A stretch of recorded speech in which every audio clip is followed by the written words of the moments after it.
कोशिश कर हल निकलेगा, आज नहीं तो कल निकलेगा। अर्जुन सा लक्ष्य रख निशाना लगा, मरुस्थल से फिर जल निकलेगा। कोशिश कर हल निकलेगा, आज नहीं तो कल निकलेगा। इसलिए दोस्तों आपकी कोई भी समस्या हो, आपका कोई भी लक्ष्य हो, जूझ जाइए उस परेशानी से। लगातार मेहनत करो, प्रयास करो, संघर्ष करो, आप सभी को सफलता जरूर मिलेगी। Hello friends, my name is Prashant little star and welcome to our YouTube channel.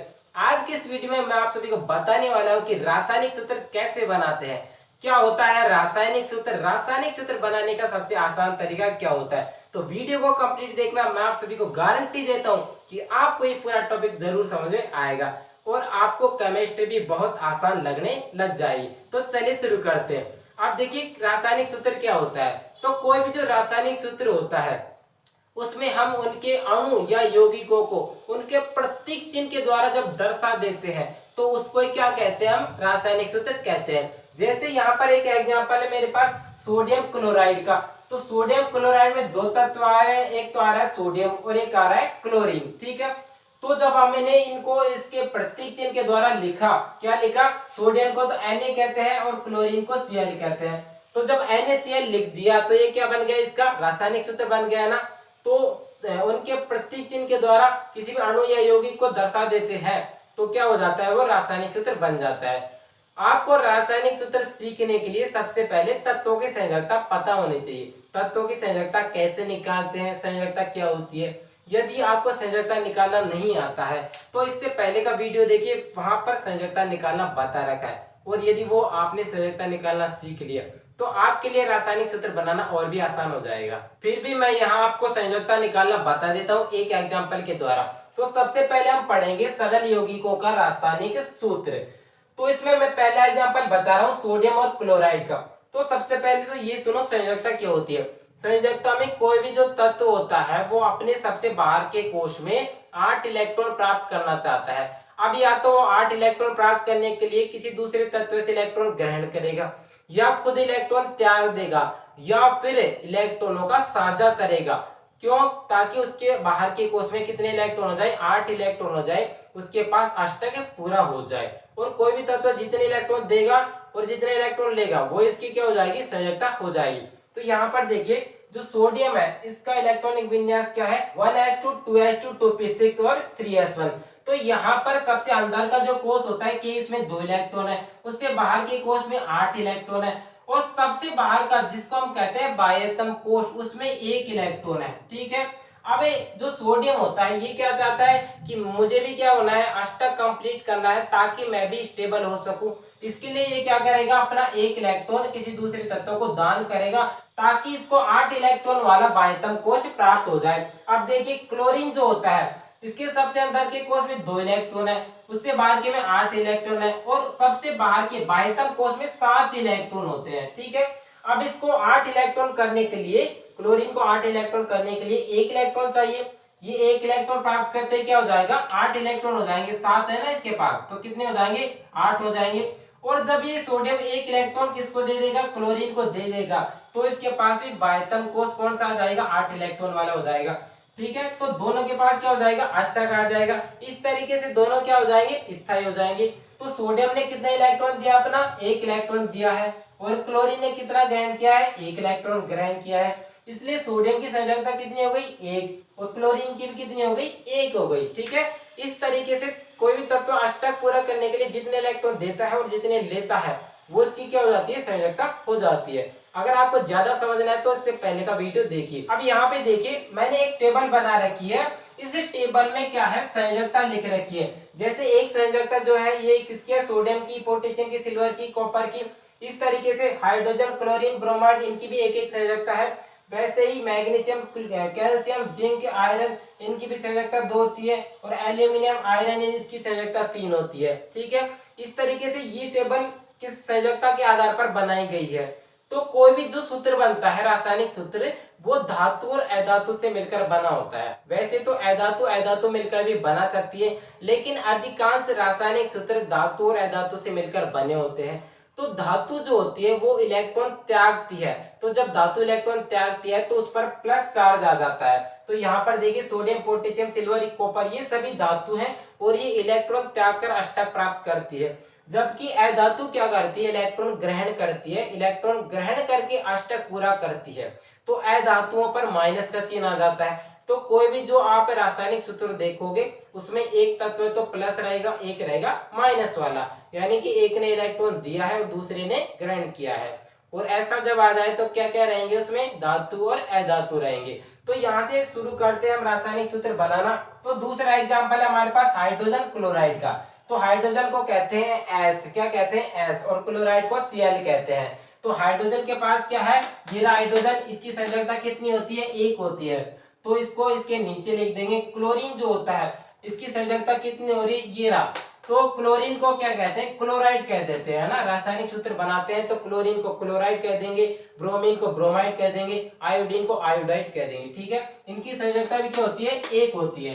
तो इसके नीचे हमने दोनों की क्या लिख ली, संयोजकता लिख ली है। अब हम इनको क्या कर देंगे, क्रॉस मल्टीप्लाई कर देंगे।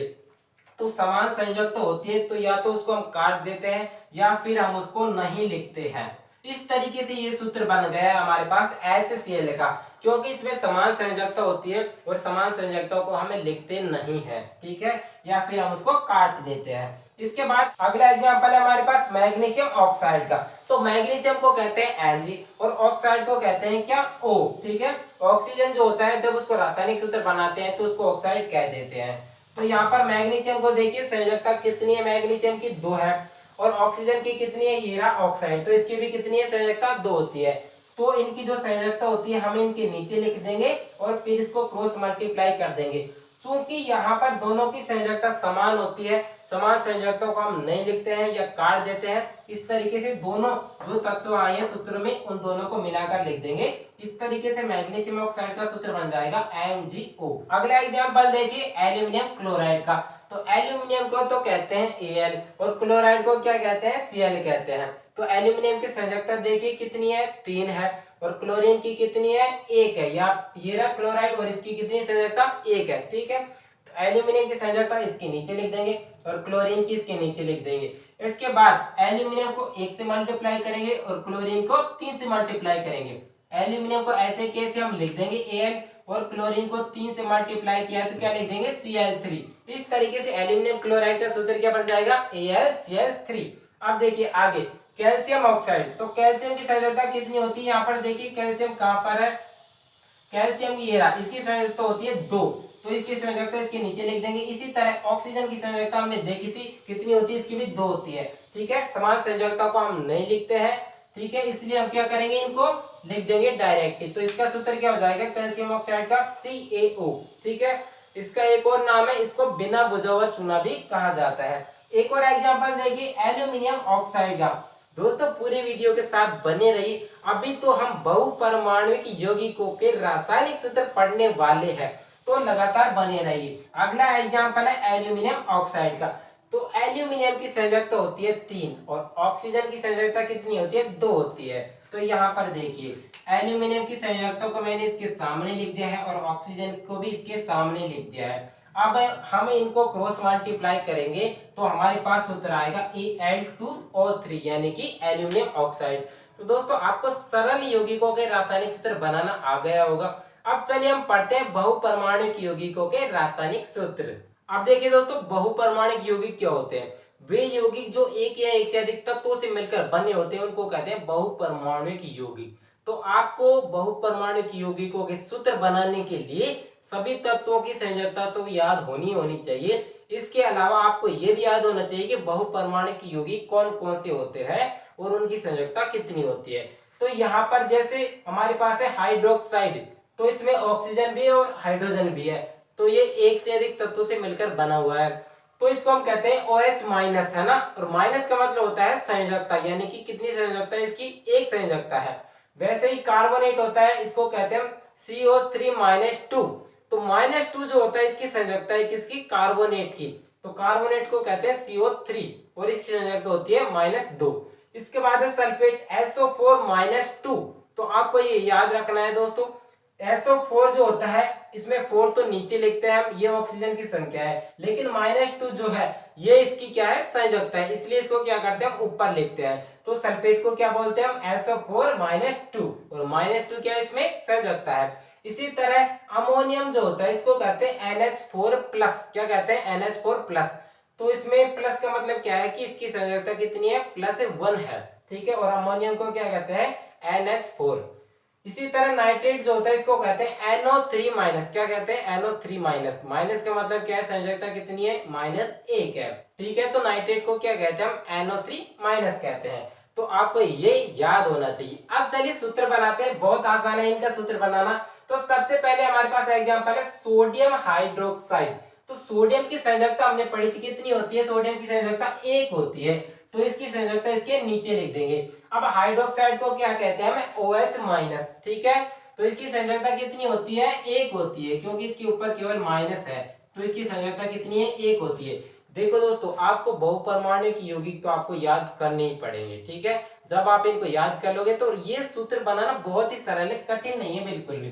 तो इसके नीचे हम इनकी संयोजकता को लिख देते हैं और इसका सूत्र बन जाता है सोडियम हाइड्रोक्साइड का NaOH।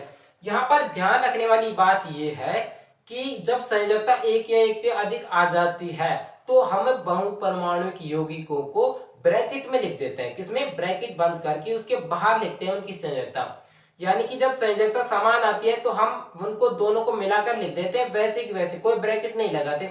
लेकिन हम क्या करते हैं, जब संयोजकता अलग अलग आ जाती है तो बहुपरमाणुक यौगिकों को हम ब्रैकेट के द्वारा दर्शा देते हैं। ब्रैकेट के बाहर उसकी संयोजकता को हम लिखते हैं। देखिए कैसे, यहाँ पर हमारे पास है सोडियम सल्फेट। क्या है? सोडियम सल्फेट है। तो सोडियम की संयोजकता कितनी है? 1 होती है। और सल्फेट को क्या कहते हैं?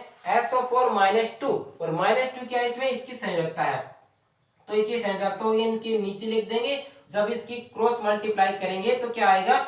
जो सोडियम होता है 2 संयोजकता से मल्टीप्लाई होगा और ये क्या हो जाएगा? Na2। और जो सल्फेट है वो 1 संयोजकता से मल्टीप्लाई होगा तो ये क्या हो जाएगा? SO4 हो जाएगा। ठीक है, तो इसी तरह क्या बन गया सूत्र सोडियम सल्फेट का? Na2SO4। इसी तरह अमोनियम क्लोराइड का देखो, अमोनियम को क्या कहते हैं हम? NH4। ठीक है, NH4 प्लस है। प्लस का मतलब क्या है? संयोजकता कितनी है? +1। और क्लोराइड का मतलब होता है क्लोरीन, और इसकी संयोजकता कितनी होती है? 1 होती है। अब इनकी संयोजकता को क्रॉस मल्टीप्लाई कर देंगे तो समान संयोजकता है तो हम क्या कर देंगे? इन दोनों को सेम टू सेम ऐसे कैसे लिख देंगे। तो ये क्या हो जाएगा? NH4Cl अमोनियम क्लोराइड का। इसके बाद हमारे पास कैल्शियम नाइट्रेट। अब यहाँ पर देखिए, इसमें आपको एक बात ध्यान रखनी है। कैल्शियम की संयोजकता कितनी होती है? 2 होती है। और नाइट्रेट की क्या होती है? 1 होती है। मैंने बताया ना आपको कि नाइट्रेट को क्या कहते हैं? NO3 minus. और माइनस का मतलब क्या है? संयोजकता कितनी है? 1 होती है। जब हम इनको क्रॉस मल्टीप्लाई करेंगे तो कैल्शियम कितने से मल्टीप्लाई होगा? 1 से। तो ये क्या हो जाएगा? कैल्शियम को ऐसे कैसे हम लिख देंगे। इसके बाद हमारे पास क्या है? नाइट्रेट है। तो ये किससे मल्टीप्लाई होगा? 2 से। अब यहाँ पे हम जो बहुपरमाणुक यौगिक है कौन सा है? Nitrate NO3। इसको क्या करेंगे? इसके ब्रैकेट लगाएंगे और इसकी जो भी वैलेंसी है, जो भी संयोजकता है वो इसके बाहर लिखेंगे। तो इस तरीके से कैल्शियम नाइट्रेट का सूत्र क्या बन गया? CaNO3 का होल ट्वाइस। क्या बन गया? CaNO3 का होल ट्वाइस। ठीक है, होल का मतलब होता है ब्रैकेट और ट्वाइस का मतलब 2 संयोजकता। ठीक है, तो कैल्शियम नाइट्रेट का सूत्र हो गया CaNO3 का होल ट्वाइस। अब देखिए आगे एल्यूमिनियम सल्फेट। तो एल्यूमिनियम की संयोजकता कितनी होती है? 3 होती है। और सल्फेट की कितनी होती है? 2 होती है। SO4-2। ठीक है, तो इसके पास इसके ऊपर जो -2 लिख रखा है ये इसकी संयोजकता है। तो हम क्या कर देंगे? एल्यूमिनियम के नीचे +3 इसकी संयोजकता लिख देंगे और सल्फेट के नीचे -2 इसकी संयोजकता को लिख देंगे। ठीक है, तो एल्यूमिनियम को हम 2 से इंटू करेंगे तो क्या आएगा? Al2 आ जाएगा ना। अब SO4 जो है ये बहुपरमाणुक अणु है, बहुपरमाणुक यौगिक है। अब क्या करेंगे? जब इसकी संयोजकता 1 या 1 से अधिक आती है, 2 आती है, 3 आती है, 4 आती है, तो क्या करते हैं हम इसके चारों तरफ पे ब्रैकेट लगा देते हैं ऐसे, और इसकी संयोजकता को इसके बाहर लिखते हैं ऐसे। तो इस तरीके से SO4 की संयोजकता कितनी है? कितनी आ जाएगी? 3 है, जो ब्रैकेट के बंद करके इसके बाहर हम लिख देंगे। तो इस तरीके से एल्यूमिनियम सल्फेट का सूत्र क्या बन जाएगा? Al2SO4 का होल थ्राइस। अब अगला एग्जांपल है हमारे पास कैल्शियम हाइड्रोक्साइड।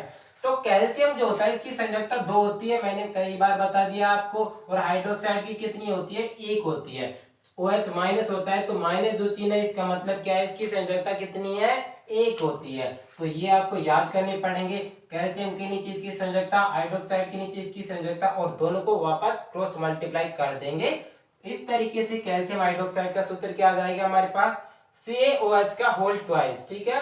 तो जब OH को हम 2 से मल्टीप्लाई करेंगे तो हम क्या करेंगे, इसके दोनों तरफ ब्रैकेट लगा देंगे और जो संयोजकता है इसकी 2, इसको इसके बाहर लिख देंगे, ठीक है। तो आपको ये बात ध्यान रखनी है।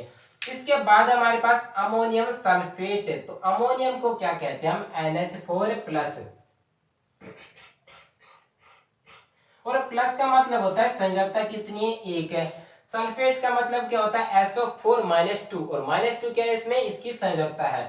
तो इनके नीचे इसकी संयोजकता को लिख देंगे और इनको जब क्रॉस मल्टीप्लाई करेंगे तो क्या होगा, NH4 जो है इसके पास क्या है, 2 से मल्टीप्लाई होगा। तो ये क्या है, बहुपरमाणु अणु है, तो इसके तरफ क्या लगेगा, इसके दोनों तरफ ब्रैकेट लगेगा और ब्रैकेट के बाहर इसकी संयोजकता को लिखेंगे। कितनी संयोजकता आई है क्रॉस मल्टीप्लाई में, 2 आई है, तो 2 लिख देंगे। और सल्फेट जो है ये 1 से इंटू होगा, तो 1 का तो हम नहीं मानेंगे, 1 से अधिक जब संयोजकता होती है तब ब्रैकेट लगाना है। तो सल्फेट को हम ऐसे कैसे लिख देंगे, तो हमारे पास अमोनियम सल्फेट का सूत्र क्या हो जाएगा, NH4 का होल ट्वाइस SO4, ये क्या हो गया, अमोनियम सल्फेट का सूत्र हो गया। तो दोस्तों कैसा लगा आप सभी को ये वीडियो, यदि वीडियो अच्छा लग रहा है तो यूट्यूब चैनल को सब्सक्राइब जरूर करें और कमेंट करके जरूर बताएं कि इस वीडियो में क्या कमी है। धन्यवाद दोस्तों, फिर मिलते हैं अगले वीडियो में।